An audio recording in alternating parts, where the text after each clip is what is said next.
کہ اس وقت ایک طرف سے مذاکرات کی بات کی جا رہی ہے، پرائم منسٹر شہباز شریف صاحب کی طرف سے مذاکرات کی آفر کی گئی ہے پی ٹی آئی کو، لیکن اگر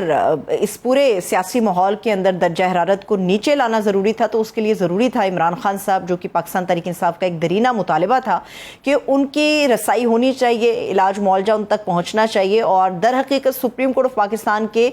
جو ایک معزز بینچ نے بھی یہ فیصلہ دیا تھا، یہ حکم دیا تھا بلکہ، کہ عمران خان صاحب کو الشفا اسپتال میں منتقل کیا جائے.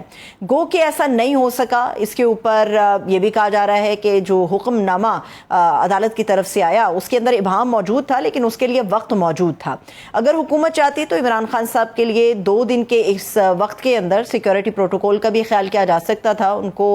جیل سے باحفاظت اسپتال بھی منتقل کیا جا سکتا تھا، جس کے لیے باقاعدہ حکم تھا، لیکن ایسا نہیں کیا گیا. اب ہمیں ایسا نظر آ رہا ہے کہ موجودہ حکومت وقت کے لیے مشکل کھڑی ہو رہی ہے، کیونکہ مولانا فضل الرحمان صاحب اپنی تمام تر کوششیں، ہمت اور طاقت کو لے کے پاکستان تحریک انصاف کا حصہ تقریباً بن چکے ہیں. ایک تحریری معاہدہ جو درکار تھا وہ بھی تقریباً اپنے حتمی مراحل کے اندر داخل ہو چکا ہے، جبکہ پاکستان پیپلز پارٹی جن کا یہ کہنا ہے کہ موجودہ حکومت کو ہم نے بیساکھیاں فراہم کی ہیں تاکہ اس ملک کو بچایا جا سکے، جمہوریت کو بچایا جا سکے. ایسا لگتا ہے کہ بلاول بھٹو زرداری بھی موجودہ حکومت سے ناراض ہیں اور کسی بھی لمحے ممکنہ طور پہ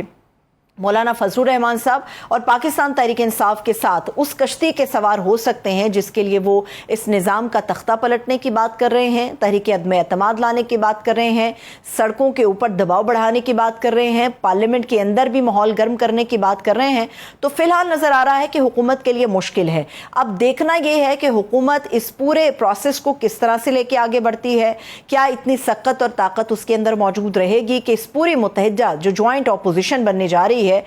اس کا مقابلہ کیا جا سکے. اب دونوں طرف سے جو ہے وہ سیاسی داؤ پیچ کھیلے جائیں گے. دیکھنا یہ ہوگا کیونکہ پہلے بھی سسٹم میں مولانا فضل الرحمان صاحب نے ایک اپنا کی رول پلے کیا تھا. اب مولانا فضل الرحمان صاحب تو موجود ہیں لیکن ان کی کشتی کوئی اور ہے، کسی اور کے سوار ہیں وہ. اب دیکھتے ہیں کہ حکومت انہی مولانا اور اسی اپوزیشن کا مقابلہ کر پائے گی یا نہیں کر پائے گی. لیکن جو بھی ہو اس ملک میں وہ امن و امان کے لیے درست ہونا چاہیے، عوام کے لیے بہتر ہونا چاہیے اور سب سے بڑھ کے پاکستان کے لیے بہتر ہونا چاہیے.